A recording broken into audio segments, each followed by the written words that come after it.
Hello friends, मैं हूं आपके सामने गौरव मिगलानी। टॉपिक स्टार्ट करने से पहले मैं आपको बता देता हूं कि आपके इसी चैनल पर 90% वीडियोस मैंने बोर्ड और मार्कर की हेल्प से एक्सप्लेन की हुई हैं, तो आप उन वीडियोस को इन प्लेलिस्ट के अंदर अच्छे से देख सकते हैं। तो अब हम जो केस डिस्कस करने जा रहे हैं वो केस बहुत ही सिंपल है। Ishita works as a corporate event coordinator in an event management company. Event management की एक कंपनी है जहां पर ईशिता काम करती है। तो she has been made an overall official in charge for organizing a painting exhibition for one of the clients of the company। Company का एक क्लाइंट है जिसने पेंटिंग एग्जीबिशन लगानी है, तो उसको ऑर्गेनाइज करने का जो काम है, ओवरऑल जो रिस्पॉन्सिबिलिटी है, जो ओवरऑल इंचार्ज है, वो कौन है? ईशिता है। तो ये एग्जीबिशन सक्सेसफुल हो जाए तो इसने आइडेंटिफाई किया कि कौन कौन सी एक्टिविटीज मुझे करनी होगी, और उन सारी एक्टिविटीज को, सारे काम को ईशिता ने अलग अलग ग्रुप्स में डिवाइड कर दिया है। जैसे marketing committee, decoration committee, reception committee.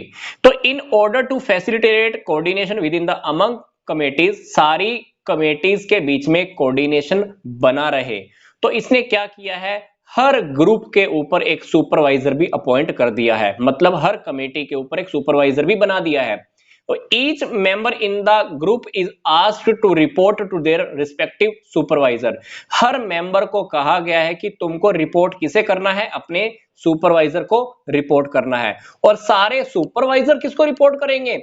ईशिता को रिपोर्ट करेंगे। मतलब कहने का क्या है, ईशिता के नीचे सुपरवाइजर, सुपरवाइजर्स के नीचे मेंबर्स। तो कहने का क्या है, मेंबर्स सुपरवाइजर्स को रिपोर्ट करेंगे और सभी सुपरवाइजर्स मिलकर किसको रिपोर्ट करने वाले हैं? ईशिता को रिपोर्ट करने वाले हैं। अब हमको पूरे इस केस के बेस पर आइडेंटिफाई करना है कि मैनेजमेंट का कौन सा फंक्शन है जो ईशिता ने यहां पर परफॉर्म किया है। दूसरी बात हमको यह भी बतानी है कि जो यहां पर मैनेजमेंट का फंक्शन परफॉर्म हुआ है उसके बीच में कौन कौन से स्टेप इन्वॉल्व हैं। तो ये चैप्टर हमने बिजनेस स्टडी में स्टडी किया ही है। बिजनेस स्टडीज के अंदर एक कौन सा चैप्टर है? ऑर्गेनाइजिंग का। तो यहां पर मैनेजमेंट का ऑर्गेनाइजिंग फंक्शन परफॉर्म किया है किसने? ईशिता ने। तो ईशिता ने पहले क्या किया, सारे काम को पहचाना है कि मुझे कौन कौन सी एक्टिविटीज करनी है, फिर सारी एक्टिविटीज को, सारे काम को उसने डिवाइड कर दिया। डिवाइड करने के बाद उसने डिपार्टमेंट बनाए, ड्यूटीज असाइन की, सबको काम सौंपा। तो ये सारी प्रोसेस हमने ऑर्गेनाइजिंग के अंदर देखी है। तो सबसे पहला जो प्रोसेस के अंदर जो पहला स्टेप होता है वो होता है आइडेंटिफिकेशन करना एंड डिवीजन ऑफ वर्क। तो सबसे पहला स्टेप प्रोसेस में क्या होता है, हम आइडेंटिफिकेशन करते हैं कि कौन कौन से काम हमने करने हैं, फिर काम को हम डिवाइड कर देते हैं प्लान के अकॉर्डिंग। तो हम काम डिवाइड क्यों करते हैं? क्योंकि काम हम जब डिवाइड करेंगे तो हर किसी को उसके अकॉर्डिंग काम दिया जाएगा, ताकि काम का बर्डन कम हो जाए और काम के अंदर डुप्लीकेसी ना आए, कोई भी एक्टिविटी बार बार रिपीट ना हो। तो इससे काम अच्छे से मैनेज हो जाता है। सेकंड नंबर पे, प्रोसेस के सेकंड नंबर पे हम क्या करते हैं? डिपार्टमेंट बनाते हैं। फॉर एग्जांपल, कंपनी है, कंपनी का एक टारगेट है, उस टारगेट को पूरा करने के लिए हमको अलग अलग डिपार्टमेंट बनाने होते हैं। प्रोडक्शन का, परचेज का, मार्केटिंग, फाइनेंस, ऑफिस, सारे डिपार्टमेंट। ठीक है, वैसे ही इसके अंदर भी, इस केस में भी क्या किया था, ईशिता ने काम को पूरा करने के लिए डिपार्टमेंट बनाए हैं। 3 डिपार्टमेंट बनाए, हर डिपार्टमेंट के ऊपर सुपरवाइजर छोड़े, मेंबर्स भी छोड़े। तो यहां पर भी हमारा जो सेकंड स्टेप है वो डिपार्टमेंट बनाने का है। तो next step in the process involve the grouping of similar activity into department. जो एक्टिविटी सिमिलर नेचर की है ना, एक जैसे नेचर की है, उसको हम एक ही डिपार्टमेंट के अंडर में या यूनिट के अंडर में या सेक्शन के अंडर में छोड़ देते हैं क्राइटेरिया के बेस पर।